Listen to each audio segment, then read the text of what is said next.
नमस्कार, आप देख रहे हैं बड़ी खबर और मैं हूं नगमा। और आज दिन भर लखीमपुर में हुए हादसे पर राजनीतिक प्रतिक्रियाएं आती रहीं और सियासत गर्म रही। लखीमपुर खीरी में किसान और प्रशासन के बीच समझौते के बाद कल से सड़क पर रखे किसानों के शव को हटाकर अब आंदोलन खत्म किया गया है। सरकार ने हर मरने वाले किसान के परिवार को 45 लाख रुपए और घायलों को 10 लाख की मदद देने और मामले की न्यायिक जांच का वादा किया है।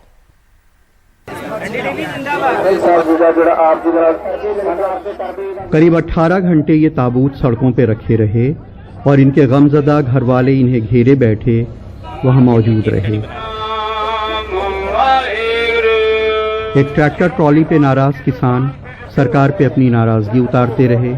सुबह होते होते हजारों की तादाद में किसान इसका विरोध करने मौके वारदात पे पहुंच गए और माहौल बहुत गर्म हो गया। लेकिन किसान नेता राकेश टिकैत की प्रशासन के साथ मैराथन मीटिंग के बाद सरकार ने उनकी मांगे मान ली। गिरफ्तारी पे भी पड़ी है, एफआईआर भी दर्ज हुई है, सारी चीजें हुई है और जो पैसों की भी घोषणा हुई है 45 लाख रुपया मृतक के परिवार को मिलेंगे, ये हुई है। ये महिंद्रा थार यहाँ पे पड़ी दिख रही है, ये फॉर्च्यूनर के साथ चल रही थी। ये दो गाड़ियां जो हैं वो एमपी की हैं और एमपी के बेटे के ऊपर किसानों का आरोप है कि उन्होंने किसानों को कुचला है। आगे फॉर्च्यूनर थी जिसने कुचला और उसके पीछे ये गाड़ी थी। पास में ही जली हुई फॉर्च्यूनर भी पड़ी है। इन कातिल गाड़ियों को देखने दूर दूर से किसान पहुंचे हैं।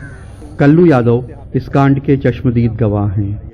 हुआ ये कि इधर से गाड़ियां आई, जिस समय गाड़ियां आई बहुत स्पीड में आई और आते समय जो भी यहाँ पे काश्तकार था किसी को बनाया ना गया, एक तरफ से कुचलते चले गए। रोका नहीं गाड़ी? ना गाड़ी तो रोका, आगे बैरिकेटिंग लगी थी है और प्रशासन खड़ा था, इसलिए जो है वो जो लोग भाग पाए उतर के भाग गए। फिर पकड़ने की कोशिश की और उसको मोनू मिश्रा ने गोली मार के मारा गया, मोनू मिश्रा के द्वारा। किसानों के ताबूत के पास बैठे घर वालों में मनदीप भी हैं। मनदीप फौज में नौकरी करते हैं। माँ बाप से मिलने घर आए थे लेकिन बाप गाड़ी से कुचल दिए गए। हमारे साथ मनदीप सिंह जी हैं, इनके पिताजी कुचले गए हैं। ये उनका मनदीप सिंह जी के पिताजी का यहाँ पे शव रखा हुआ है। ये सेना में है और यहाँ छुट्टी पे आए हुए थे। आपका नाम क्या है भाई साहब? मनदीप सिंह। आपके पिताजी का निधन हुआ है? Yes sir. क्या हुआ था थोड़ा बताएंगे? सर हमें शाम को पता लगा था कि गाड़ी आई काफी स्पीड से, वही टहनी के लड़के बस कुचल के चले गए। किसानों के इस हुजूम के बीच हमें पंडाल में बैठे किसान सोनी भी मिले। गाड़ी ने सोनी को भी कुचलने की कोशिश की थी। गनीमत रही कि उनका पैर जख्मी हुआ लेकिन उनकी जान बच गई। इनका कहना है कि इनके पैर के ऊपर ये गाड़ी चढ़ गई है। ये इन्होंने यहाँ पे प्लास्टर लगाया हुआ, ये उसके चश्मदीद गवाह हैं। क्या हुआ था थोड़ा बताइए। सांसद जी के लड़के इधर से तिकुनिया की साइड से गाड़ी भगाते गुंडों से भरी हुई गाड़ियाँ लेके आए और भगाते 120 की स्पीड से भगाते हुए लेके आए। फिर ऊपर हम लोगों के ऊपर रौंदते हुए चली गई। जो लोग मारे गए हैं उनमें एक रमन कश्यप थे जो एक स्थानीय पत्रकार भी थे। उनके पिताजी हमारे साथ हैं, राम दुलारे जी। क्या हुआ था थोड़ा बताएं। सर वहाँ मतलब ये मीट मतलब दोनों पार्टी के लोग वहाँ इकट्ठा हुए थे, तो उसी में मतलब ये गाड़ी से मतलब मरे हैं लोग। जो गाड़ी उसको चढ़ा दी गई है उसमें 4-5 लोग मतलब गाड़ी से मरे हैं। किसानों के साथ लखीमपुर खीरी में प्रशासन का हुआ ये समझौता दोनों के लिए फौरी राहत हो सकती है, लेकिन ये जो टकराव है इसका खत्म होना ज़रूरी है जो कृषि बिल के वजह से उपजा हुआ है। लखीमपुर खीरी में राजेश गुप्ता के साथ कमाल खान, एनडीटीवी इंडिया। लखीमपुर के मामले के विरोध में दिल्ली से लेकर बेंगलुरु तक विरोध प्रदर्शन हो रहे हैं। दिल्ली में आम आदमी पार्टी ने कैंडल लाइट मार्च ऑर्गेनाइज किया, इसके ऊपर एक आयोजित किया और इसके अलावा कांग्रेस ने भी प्रदर्शन किया है। बेंगलुरु में कांग्रेस ने एक बड़ा प्रदर्शन किया है जिसमें कांग्रेस के सभी बड़े नेता शामिल हुए।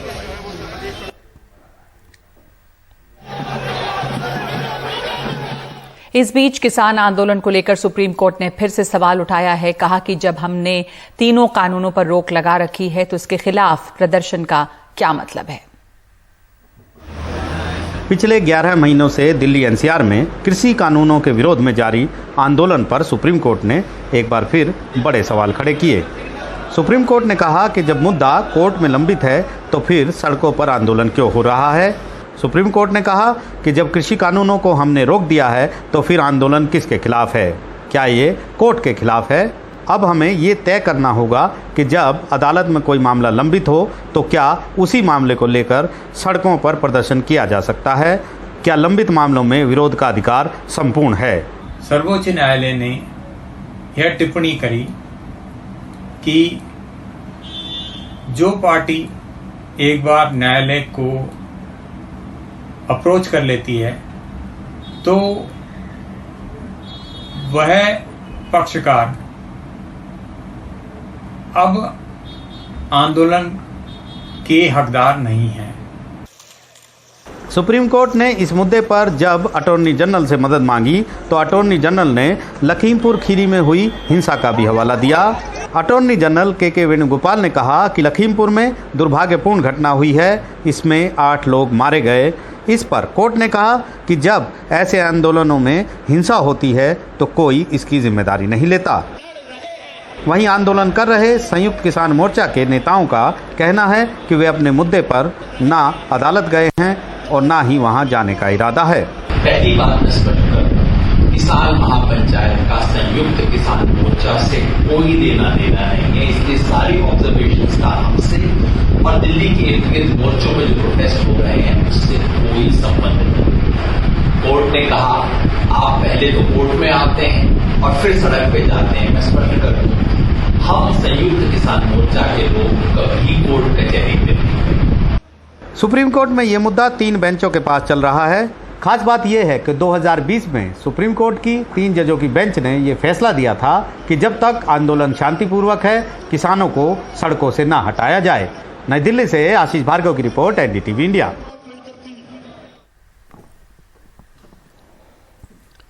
महाराष्ट्र के ग्रामीण इलाकों में कक्षा 5 से 12 और शहरी इलाकों में कक्षा 8 से 12 के स्कूलों को सोमवार से शुरू किया गया है। पहले दिन के लिए खास इंतजाम भी किए गए अभिभावकों के मन में, लेकिन अभी भी कई सवाल मौजूद हैं।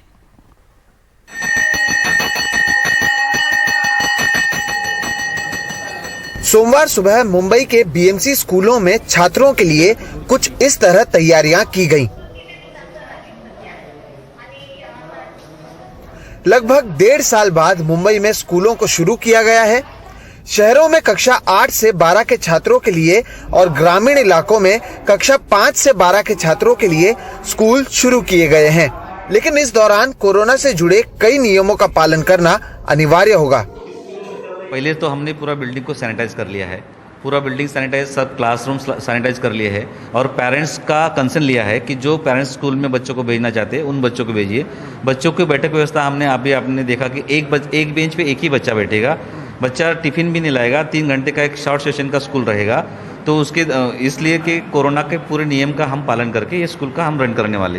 पहले दिन बीएमसी के कक्षा 8 से 10 में पढ़ने वाले कुल 67,000 बच्चों में से 37,000 बच्चे स्कूल में उपस्थित रहे। नियमों के अनुसार माता पिता की मंजूरी के साथ ही बच्चों को स्कूल भेजा जा सकता है। जिन बच्चों के अभिभावक मंजूरी नहीं देते वो ऑनलाइन पढ़ाई जारी रख सकते हैं। स्कूल केवल 2 से 3 घंटे के लिए खुले रहेंगे। टिफिन खाने की अनुमति नहीं होगी। एक क्लास में 20 से 25 छात्र रहेंगे। एक बेंच पर एक ही छात्र बैठेगा। अधिकांश शिक्षकों का वैक्सीनेशन पूरा हो गया है। जिनका नहीं हुआ उन्हें RT-PCR टेस्ट कराने को कहा गया है। मुख्यमंत्री उद्धव ठाकरे ने भी स्कूल खुलने के बाद छात्रों से बात कर सुरक्षित तरीके से स्कूलों को चलाने का आश्वासन दिया। त्यांची काळजी घेणं, त्यांची व्यवस्थित जबाबदारी घेणं ही फार महत्त्वाची जबाबदारी आपल्यावरती आलेली आहे आणि मला खात्री आहे आपण सगळेजण एकत्र आहोतच। एकत्रित राहून ही जबाबदारी आपण पार पाडू आणि एकदा उघडलेल्या शाळा आपण पुन्हा बंद होऊ देणार नाही, बंद होऊ द्यायची नाहीच या निर्धाराने आजपासून आपल्या या आयुष्याला पुन्हा एकदा सुरुवात करूया। सोमवार से स्कूल जरूर खुल चुके हैं, लेकिन अब भी कई परिवार और अभिभावक ऐसे हैं जो अपने बच्चों को स्कूल भेजने से कतरा रहे हैं। बिना वैक्सीनेशन के हम बच्चों को बुला रहे हैं स्कूल में, टीचर्स को बुला रहे हैं। दूसरी सबसे इम्पोर्टेंट बात है कि जो पेरेंट्स को जो प्रॉब्लम आ रही है वो ट्रांसपोर्ट को लेके पेरेंट्स को कहा गया कि वो खुद ही पिकअप और ड्रॉप करें बच्चों को, और पब्लिक ट्रांसपोर्ट और बाकी बस जो सर्विसेज अभी स्टार्ट नहीं की गई हैं, तो बिना इन सब चीज़ों के प्रिपरेशन के गवर्नमेंट ने जो है स्कूल्स रीओपन किए हैं, तो इसमें छोटे बच्चों को बहुत प्रॉब्लम होगी और पेरेंट्स को भी। करीब 1.5 साल बाद बच्चे एक बार फिर से स्कूल लौटे हैं और सरकार को उम्मीद है कि आने वाले दिनों में इन छात्रों की संख्या में और बढ़ोतरी होगी। लेकिन ऐसे कई अभिभावक हैं जिनके कई सवाल हैं। क्या सरकार उनके सारे सवालों का जवाब दे पाती है, या फिर इस साल जो स्कूल हैं वो ऑनलाइन और ऑफलाइन दोनों तरीके से चलाए जाएंगे, ये देखना अहम होगा। मुंबई से कैमरा पर्सन राजेंद्र दयालकर के साथ Sohit Mishra, NDTV India.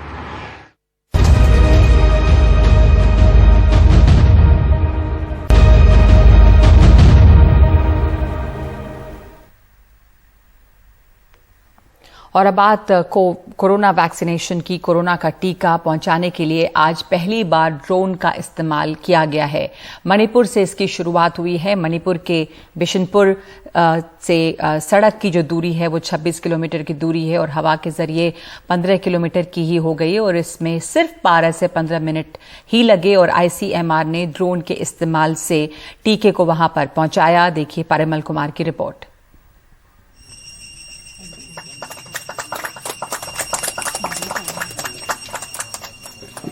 Drone से कोरोना का टीका।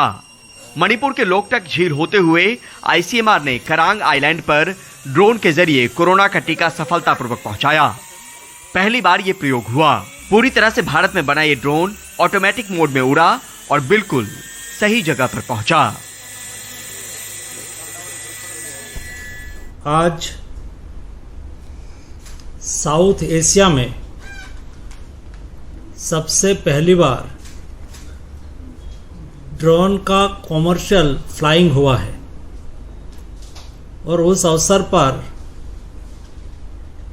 मैं ICMR, मणिपुर गवर्नमेंट, उसके साथ जुड़े हुए टेक्निकल स्टाफ, सभी हेल्थ कर्मियों और सभी को हार्दिक बधाई देता हूँ, शुभकामनाएं देता हूँ। मणिपुर के करांग इलाके की आबादी करीब 3,500 की है। इसमें 30% लोगों को टीके के दोनों डोजेज लग चुके हैं। आने वाले वक्त में मणिपुर के 2 और जिलों में ऐसे ही ड्रोन की मदद से टीका पहुंचाने की योजना है। अगले दिनों में देश में नहीं केवल वैक्सीन पहुंचाने के लिए, लेकिन शुरुआत वैक्सीन से हुई है। अगले दिनों में उसका कई उपयोग है।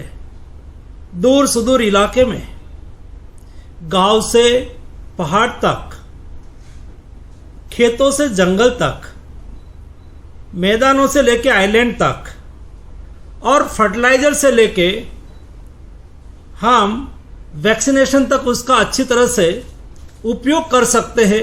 ये हमने प्रत्यक्ष देखा। टीकाकरण अभियान के तहत तमाम मुश्किल और उतार चढ़ाव के बीच देश अब 100 करोड़ डोज का आंकड़ा जल्द ही छूने वाला है। मुश्किल रास्तों को आसान बनाने के लिए तकनीक की मदद भी ली जा रही है। नई दिल्ली से परिमल कुमार, एनडीटीवी इंडिया।